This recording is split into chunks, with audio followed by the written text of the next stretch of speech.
तो दोस्तों जेएसएससी परीक्षा में एक बार फिर से आपका स्वागत है। जैसा कि हम लोगों ने पिछले कई वीडियो से जेएसएससी के किसी भी एग्ज़ाम के लिए जिसमें कि पेपर 3 में सामान्य ज्ञान के 40 प्रश्न पूछे जाते हैं, तो हम लोग उन 40 प्रश्नों को अच्छे तरीक़ा से सोल्व करने के लिए सामान्य ज्ञान से रिलेटेड मोस्ट इम्पोर्टेंट 100 क्वेश्चन के सीरीज को करते आ रहे हैं। तो आज उसी कड़ी में हम लोग अगला 100 क्वेश्चन सेट लेकर के आए हैं, जो कि आने वाले जेएसएससी के किसी भी एग्ज़ाम के लिए पेपर 3 में मोस्ट इम्पोर्टेंट ये सब प्रश्न होने वाले हैं, चाहे वो उत्पाद सिपाही का हो या आगामी जितने भी झारखंड की नई वैकेंसियां हैं उनके लिए। तो चलिए हम लोग प्रश्न नंबर 1 के साथ आरंभ करते हैं। तो पहला प्रश्न है कि निम्नलिखित का पूरा नाम बताना है। तो जैसे कि एड्स का फुल फॉर्म पूछा है, तो एड्स का जो फुल फॉर्म हो जाएगा वो हो जाएगा एक्वायर्ड इम्यूनो डेफिशिएंसी सिंड्रोम। उसी प्रकार एचआईवी का बताना है, तो एचआईवी का हो जाएगा ह्यूमन इम्यूनो डेफिशिएंसी वायरस। ठीक है। तो उसी प्रकार दोस्तों ये जो है जेएसएससी की एग्ज़ाम पेपर 3 जिसमें कि 40 प्रश्न सामान्य ज्ञान के होंगे उसके लिए है। लेकिन यदि हम लोग बात करेंगे कि पेपर 3 में ही जो झारखंड सामान्य ज्ञान के 50 प्रश्न आएंगे, उसके लिए झारखंड सामान्य ज्ञान का बेस्ट बुक कौन सा होगा, तो चलिए हम लोग उस बुक के बारे में डिस्कस करते हैं। तो दोस्तों ये जो बुक हो जाएगा वो चक्षु पब्लिकेशन के द्वारा बनाया गया, जो कि हाल ही में से प्रिंट आउट किया गया है। तो उस बुक का नाम हो जाएगा चक्षु पब्लिकेशन के द्वारा बनाया गया झारखंड सामान्य ज्ञान। ठीक है। इसमें दोस्तों झारखंड के संपूर्ण सामान्य ज्ञान को कवर किया गया है, और इसके साथ साथ इस बुक में आपको लगभग 3000 से भी ज़्यादा बहुविकल्पीय प्रश्न उत्तर मिलेंगे, जो कि आने वाले सभी एग्ज़ाम के लिए इम्पोर्टेंट है। जैसे कि या तो जेपीएससी के एग्ज़ाम हो, क्योंकि इसमें विस्तृत तरीक़ा से सभी टॉपिक को बताया गया है, तो इसीलिए जेपीएससी के लिए भी इम्पोर्टेंट है। और चूँकि इसमें ऑब्जेक्टिव प्रश्न दिया गया है, इसीलिए ये जेएसएससी के किसी भी एग्ज़ाम के लिए बेस्ट है, चाहे वो उत्पाद सिपाही हो या आगामी झारखंड में जितने भी वैकेंसियाँ हैं, या दोस्तों जेटेट के लिए है, या जेएसईआरसी या झारखंड एसआई के लिए है। ये बुक बहुत इम्पोर्टेंट होने वाला है। तो इस बुक से रिलेटेड कोई भी जानकारी के लिए आप इस मोबाइल नंबर पर कांटेक्ट कर सकते हैं। और यदि आप इस बुक को परचेज करना चाहते हैं, तो आप इसे फ्लिपकार्ट और अमेज़ॉन दोनों माध्यम से ऑनलाइन शॉपिंग कर सकते हैं। उसका लिंक इस वीडियो के डिस्क्रिप्शन में दिया गया है, आप जा कर के वहाँ से आसानी से परचेज कर सकते हैं। अब हम लोग बढ़ते हैं दूसरे नंबर प्रश्न की ओर। तो दूसरा नंबर का प्रश्न है कि किस राज्य में जनसंख्या का घनत्व सबसे निम्न है। तो बताना है कि किस राज्य में जो जनसंख्या का घनत्व है वो सबसे कम है। तो दोस्तों जो अरुणाचल प्रदेश है वहाँ पास जनसंख्या घनत्व बहुत ही कम है। ठीक है। और सबसे ज़्यादा जनसंख्या घनत्व मानेंगे तो वो जो है दोस्तों वो यूपी में है। ठीक है, क्योंकि जनसंख्या वहाँ पास ऑलरेडी बहुत ज़्यादा है। आगे है कि निम्नलिखित में से कौन सी गैस वायु का प्रमुख घटक है। तो जो गैस है जो कि वायु का प्रमुख घटक है उसके बारे में बताना है। तो नाइट्रोजन क्या है कि वायुमंडल के वायु में लगभग 78% है, तो नाइट्रोजन क्या है उसका प्रमुख घटक है, इसीलिए option number B is the correct answer. अगला प्रश्न है कि निम्नलिखित में से किस राज्य में लेटेराइट मिट्टी पाई जाती है। तो दोस्तों यहाँ पास बताना है कि लेटेराइट मिट्टी जो है वो किस राज्य में पाई जाती है। ठीक है। तो वो जो राज्य हो जाएगा वो हो जाएगा कर्नाटक और तमिलनाडु। ठीक है। कर्नाटक और तमिलनाडु में लेटेराइट मृदा जो है ज़्यादा पाया जाता है। ठीक है। आगे है कि सर्वाधिक अनाज उत्पादक राज्य कौन है। ठीक है। तो वो जो राज्य है दोस्तों वो पंजाब है। ठीक है। इन सभी राज्यों में पंजाब में जो है अनाज जो है सर्वाधिक मात्रा में उगाई जाती है। ठीक है। चलिए आगे है यहाँ पास कि कौन सा पृथ्वी के सर्वाधिक क्षेत्र पर फैला हुआ है। ठीक है। तो यहाँ पास मैदान क्षेत्र दिया गया है, बताना है कि पृथ्वी के सर्वाधिक क्षेत्र में दिए गए ऑप्शन में से कौन ज़्यादा फैला हुआ है? तो दोस्तों समुद्र जो है वो जो है सबसे ज़्यादा फैला हुआ है। ठीक है, क्योंकि धरातल का लगभग जो है वहाँ पास अगर ये 4 हिस्सा में ऑलरेडी पृथ्वी बांटा गया है तो 3 हिस्सा में यहाँ पास समुद्र है, इसीलिए समुद्र क्या है? ज़्यादा है। ठीक है, आगे है कि बास्कोट वन्य जीव सेंचुरी किस जनपद में है? ठीक है, तो वो जो है वो है अल्मोड़ा में। ठीक है, याद रखिएगा अल्मोड़ा। निम्नलिखित में से कौन सी खरीफ फसल नहीं है? तो जो मूंगफली है वो क्या है? खरीफ फसल नहीं है। बाकी मक्का, मंसूर और धान जो है यहाँ पास खरीफ फसल है। चलिए आगे है यहाँ से कि कांटेदार वन्य पाए जाते हैं। सॉरी दोस्तों, यहाँ पास इसका जो करेक्ट आंसर हो जाएगा वो हो जाएगा मंसूर। यहाँ पास ऑप्शन जो है सी होना चाहिए। ठीक है, चलिए आगे है यहाँ पास कि कांटेदार वन्य पाए जाते हैं। तो कांटेदार वन्य कहाँ पाए जाते हैं? तो राजस्थान में पाए जाते हैं। ठीक है, आगे है कि इकोलॉजी शब्द के जन्मदाता थे। तो इकोलॉजी शब्द के जन्मदाता कौन थे? हैकल। कभी जब मिस प्रिंट दे दिया जाता है तो उससे कोई दिक्कत नहीं है। ठीक है, तो इकोलॉजी के जन्मदाता कौन थे? तो हैकल थे। आगे है यहाँ से कि भारत का राष्ट्रीय पक्षी कौन सा है? ठीक है, तो मोर जो है दोस्तों वो भारत का राष्ट्रीय पक्षी है। ठीक है, आगे है कि भारत का राष्ट्रीय पशु कौन सा है? तो बाघ जो है भारत का राष्ट्रीय पशु है। विश्व जनसंख्या दिवस कब मनाया जाता है?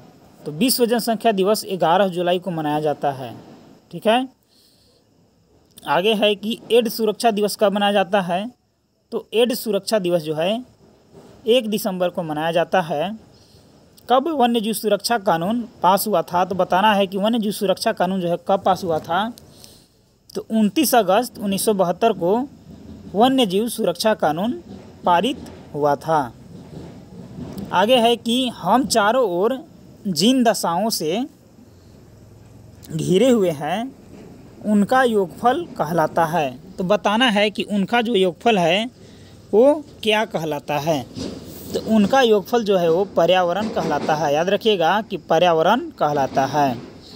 आगे है यहाँ पास कि पर्यावरण अध्ययन की विषय वस्तु में सम्मिलित नहीं है। तो पर्यावरण अध्ययन की विषय वस्तु में जो सम्मिलित नहीं है उसे बताना है। तो राजनीतिक संरचना जो है वो पर्यावरण अध्ययन में कोई भी मैटर नहीं करता। ठीक है, बाकी मृदा संरक्षण करता है, वन संरक्षण तथा जल संरक्षण, ये तीनों ऑप्शन पर्यावरण अध्ययन के लिए सम्मिलित हैं या कुछ कुछ मैटर करते हैं। आगे है पर्यावरण संरक्षण में समृद्ध नहीं है। तो यहाँ पास बताना है कि पर्यावरण संरक्षण में समृद्ध नहीं है। तो दोस्तों ऑप्शन नंबर डी जो है रेड क्रॉस वो क्या है? समृद्ध नहीं है। आगे है कि पर्यावरण का तत्व है। ठीक है, तो पर्यावरण का तत्व बताना है कि कौन है? तो जल भी है, वायु भी है, मृदा भी है, यानी कि इनमें से सभी जो है पर्यावरण के क्या हैं? तत्व हैं। यदि जेएसएससी की एग्ज़ाम से रिलेटेड कोई भी सब्जेक्ट का आपको वीडियो चाहिए तो आप हमारे चैनल के प्ले लिस्ट में या इस वीडियो के डिस्क्रिप्शन में चेकआउट कर सकते हैं। यहाँ पास लैंग्वेज पेपर नागपुरी का भी वीडियो उपलब्ध कराया गया है। अभी तक लगभग 54 वीडियो ऑलरेडी नागपुरी का बन चुका है, तो आप जा कर के देखना, इसे ना भूलें।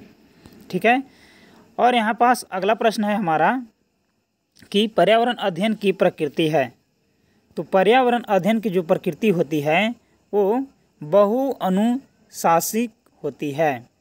ठीक है, बहुअनुशासनिक होती है। पर्यावरण का जैविक कारण कौन सा है? तो पर्यावरण का जो जैविक कारण है वो क्या है? वनस्पति है। बाकी मृदा, वायु और प्रवाहित जल जो है ये सब अजैविक कारण है। आगे है कि निम्न में से पर्यावरण की मूलभूत संकल्पना नहीं है। जो कि पर्यावरण की मूलभूत संकल्पना नहीं है उसे बताना है। तो जनसंख्या वृद्धि जो है पर्यावरण की मूलभूत संकल्पना नहीं है। चलिए आगे बढ़ते हैं कि स्टॉकहोम में आयोजित प्रथम विश्व पर्यावरण सम्मेलन में कितने देश के राष्ट्राध्यक्ष सम्मिलित हुए थे? तो जो स्टॉकहोम में विश्व पर्यावरण सम्मेलन किया गया था उसमें जो है लगभग 119 जो देश के राष्ट्राध्यक्ष जो हैं शामिल हुए थे, 119। अगला प्रश्न है हमारे पास, राजस्थान में पर्यावरण संरक्षण में संलग्न संस्था कौन सी है? तो बताना है कि जो राजस्थान में पर्यावरण संरक्षण संस्था जो कर रही है तो इसमें कौन शामिल है? तो तरुण भारत संघ जो है उसमें शामिल है। आगे है कि पर्यावरण पर अधिकार है, तो पर्यावरण पर अधिकार बताना है तो समस्त जीवों का जो है पर्यावरण पर अधिकार है। तो ऑप्शन नंबर डी जो है यहाँ से बिल्कुल सही आंसर हो जाएगा, समस्त जीवों का।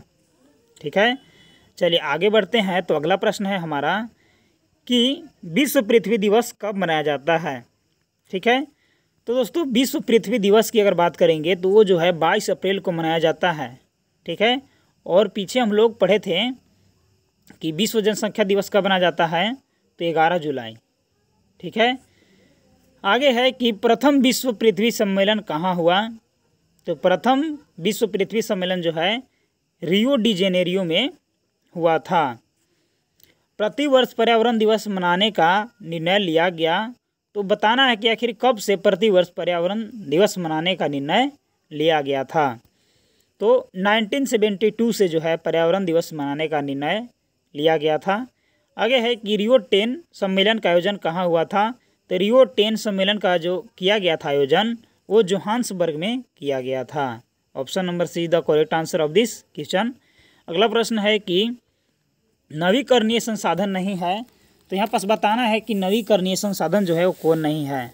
तो वन क्या है? नवीकरणीय है। ठीक है, चारागाह नवीकरणीय है। ठीक है, मृदा क्या है? नवीकरणीय है। लेकिन प्राकृतिक गैस क्या है? वो नवीकरणीय नहीं है। रियो प्लस 20 सम्मेलन का आयोजन कब हुआ था? तो रियो प्लस 20 का सम्मेलन जो है 2012 में किया गया था। नवीकरणीय संसाधन का उदाहरण है, तो बताना है कि नवीकरणीय संसाधन का उदाहरण कौन है? तो वन जो है नवीकरणीय संसाधन का उदाहरण है, लेकिन कोयला और लौह अयस्क और प्राकृतिक गैस नहीं है। वैश्विक पर्यावरण के लिए सर्वाधिक महत्वपूर्ण वन बताना है कि कौन है? तो वैश्विक पर्यावरण के लिए सर्वाधिक महत्वपूर्ण जो वन होंगे वो उष्णकटिबंधीय वर्षा वन होंगे, जहाँ पास उष्णकटिबंधीय जलवायु के साथ साथ आमतौर पर वर्षा देखी जाती होगी। अगला प्रश्न हमारा कि उष्णकटिबंधीय वनों में नहीं पाया जाता है, तो उष्णकटिबंधीय वनों में जो नहीं पाया जाता उसे बताना है। तो चीड़ जो है उष्णकटिबंधीय वनों में नहीं पाया जाता है। जैसे कि झारखंड में क्या है कि उष्णकटिबंधीय वन है तो इसमें साल पाया जाता है। ठीक है, कुछ जगह पर सागौन पाया जाता है, और लेकिन इसमें आयरनवुड भी शामिल होता है उष्णकटिबंधीय वन में। ठीक है, लेकिन चीड़ जो है वो शामिल नहीं है। यहाँ से अगला प्रश्न है हमारा कि वनों की कटाई का प्रमुख कारण क्या है?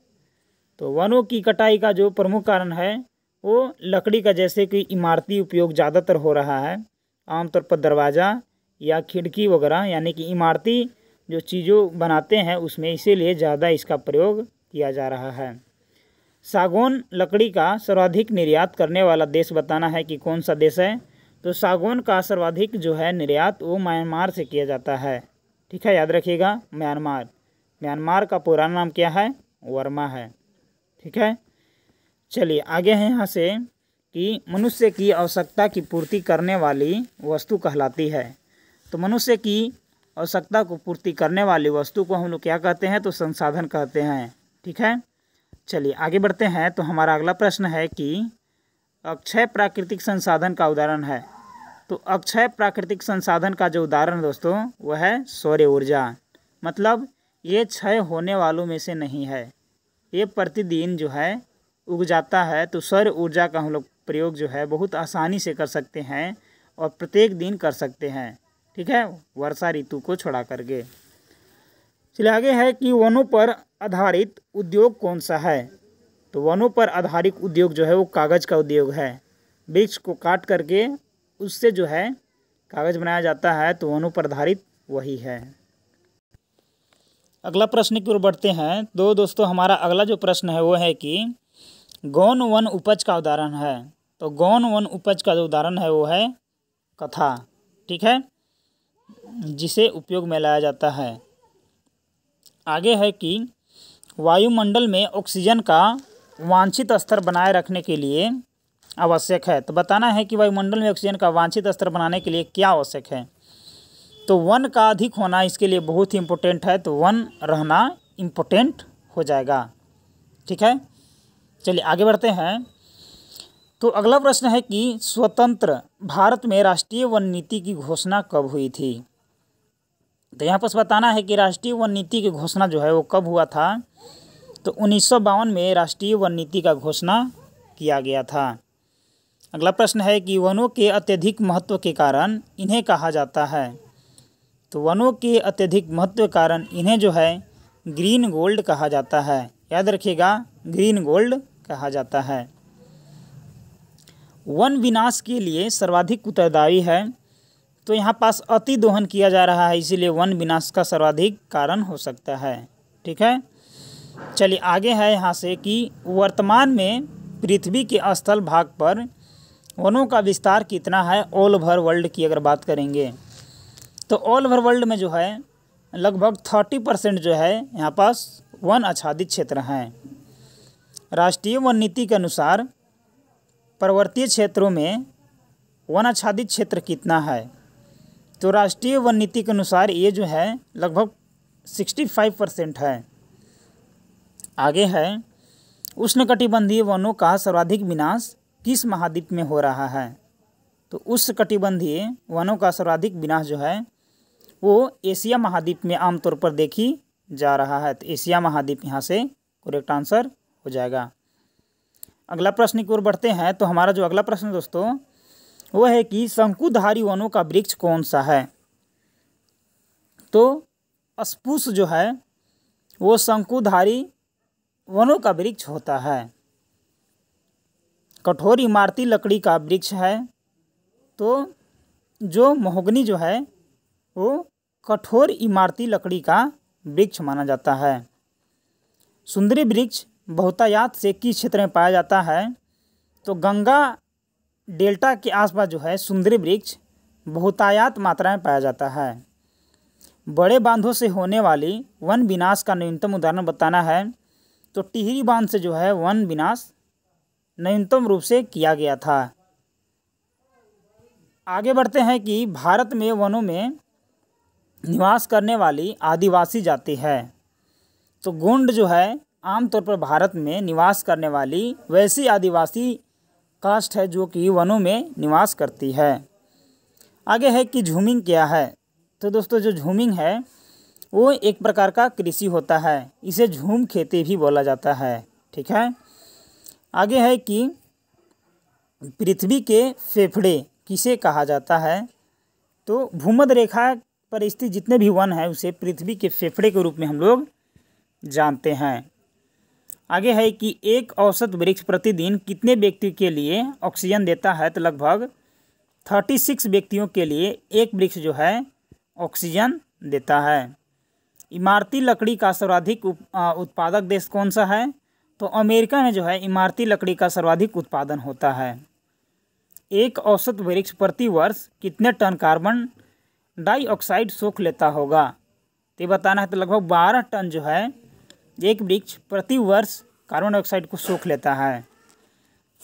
आगे है निम्नलिखित में सर्वाधिक वनों का परसेंट बताना है कि कहाँ पास है। तो सबसे ज़्यादा रूस में ज़्यादा वन है, उसके बाद यहाँ से भारत में। आगे है कि भूपृष्ठ के नीचे मृदा एवं चट्टानों में संग्रहित जल को कहते हैं। तो उसे भूजल कहते हैं। ठीक है, भूजल जो है बहुत ही कम मात्रा में उपलब्ध है। ठीक है, जल के अतिदोहन के लिए उत्तरदायी नहीं है। तो वन रोपण जो है जल के अतिदोहन के लिए उत्तरदायी नहीं है। बाकी अगर जनसंख्या बढ़ेगा या नगरीकरण होगा या उद्योग स्थापित होगा तो जल का दोहन बहुत ही ज़्यादा मात्रा में होगा।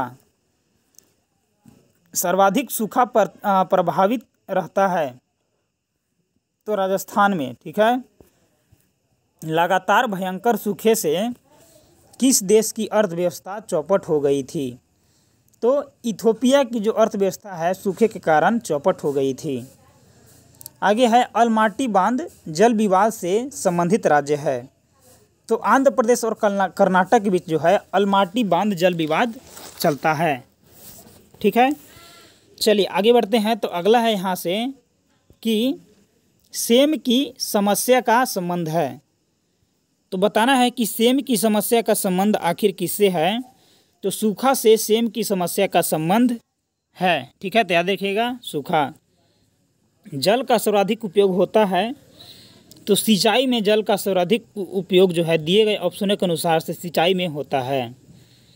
जल संकट का प्रमुख कारण है। तो अत्यधिक दोहन जल संकट का प्रमुख कारण है। जहां 85% भूजल का दोहन हो चुका है उन क्षेत्रों को कहते हैं, तो उन क्षेत्रों को डार्क जोन कहा जाता है, क्योंकि ऑलरेडी वहां पास 85% जल का दोहन हो चुका है। बाढ़ प्रभावित राज्य नहीं है। तो राजस्थान जो है वहाँ पास आमतौर पर वर्षा ही नहीं देखी जाती, तो बाढ़ कैसे होगा, तो राजस्थान हो जाएगा। सामान्य वर्षा में कितने प्रतिशत कमी होने पर सूखे की स्थिति हो जाती है। तो सामान्य वर्षा में लगभग 50 से 75% यदि कमी हो जाएगी तब मान सकते हैं कि वहाँ पास सूखा ग्रसित वो जो है स्थान हो गया है। कर्नाटक व तमिलनाडु राज्यों के मध्य कौन सा जल विवाद चलता है। तो कर्नाटक व तमिलनाडु के बीच जो है कावेरी जल विवाद चलता है। ठीक है, तो याद रखिएगा, कर्नाटक तमिलनाडु के बीच में कावेरी जल विवाद चलता है। रावी ब्यास जल विवाद में कौन सा राज्य समृद्ध नहीं है। तो उसमें यूपी नहीं आता है, बाकी रावी और ब्यास के जल विवाद में पंजाब, हरियाणा, राजस्थान तीनों स्टेट आते हैं। आधुनिक भारत के मंदिर व तीर्थ स्थल किसे कहा जाता है। तो बहुउद्देशीय परियोजनाओं को आधुनिक भारत के मंदिर व तीर्थ स्थल कहा जाता है। ठीक है, टेंसी घाटी परियोजना के प्रतिरूप पर भारत में कौन सी परियोजना स्थापित की गई। तो वो जो है दामोदर घाटी परियोजना स्थापित की गई थी टेंसी घाटी के आधार पर इन 1948। सर्वप्रथम भारत की पहली बहुउद्देशीय नदी घाटी परियोजना दामोदर नदी घाटी परियोजना है। इसका आरंभ जो है 1948 ईस्वी से किया गया था। आगे है कि भाखड़ा नांगल बांध कहाँ स्थित है। तो भाखड़ा नांगल बांध जो है वो पंजाब में है। अलमाटी बांध किस नदी पर है। तो कृष्णा नदी पर है। आगे है कि मध्य प्रदेश व राजस्थान की सीमा पर कौन सा बांध है। तो वो जो है गांधी सागर बांध है। ठीक है, नर्मदा नदी पर। यहाँ पास है कि गुजरात में स्थित प्रमुख बांध परियोजना कौन सी है।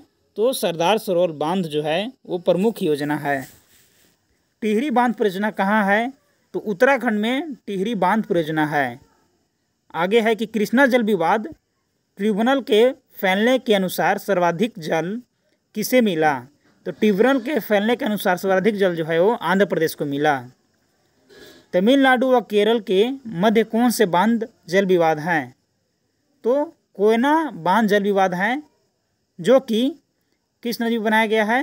तो जो कि कावेरी नदी पर बनाया गया है। कावेरी जल विवाद का संबंध किस राज्य से नहीं है। तो यहाँ पास जो है महाराष्ट्र का नहीं है, बाकी कर्नाटक, केरल और तमिलनाडु तीनों का है। जल की गुणवत्ता का निर्धारण किससे करते हैं। तो जल की गुणवत्ता का निर्धारण pH मूल्य से किया जाता है। आगे है यहाँ पास दोस्तों कि अत्यधिक खनिज का उदाहरण है। अधात्विक खनिज का उदाहरण बताना है। तो रॉक फॉस्फेट अधात्विक है, बाकी एल्यूमिनियम, टीन और तांबा धात्विक है। धात्विक खनिज का उदाहरण बताना है। तो धात्विक जो है वो मैग्नीज है।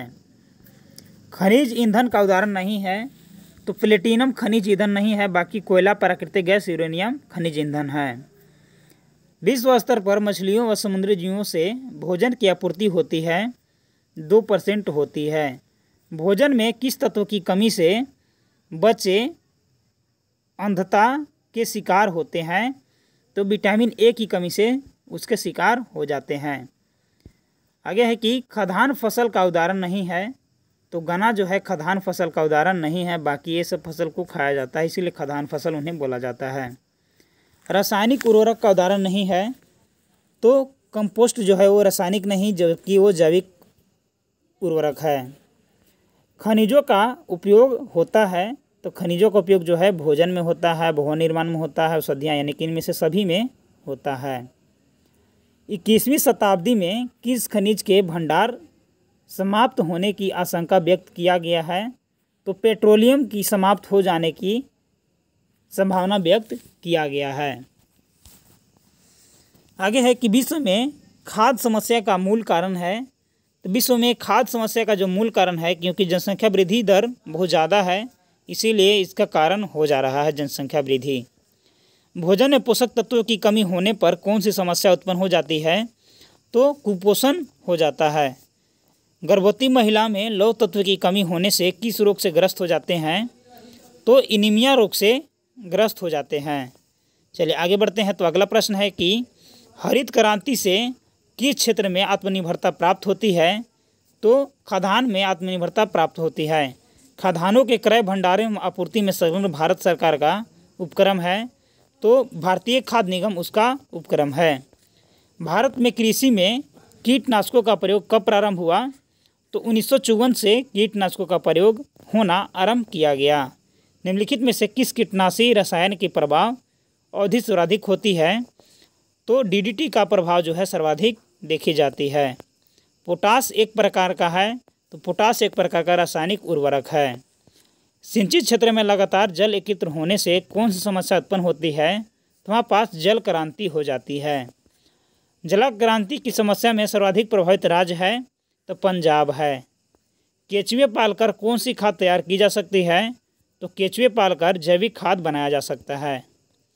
यदि ये वीडियो को आपको अच्छा लगे तो कृपया इस वीडियो को अपने दोस्तों के साथ शेयर जरूर करें, और अभी तक आपने हमारे चैनल को सब्सक्राइब नहीं किया तो प्लीज़ करके सब्सक्राइब कर दें।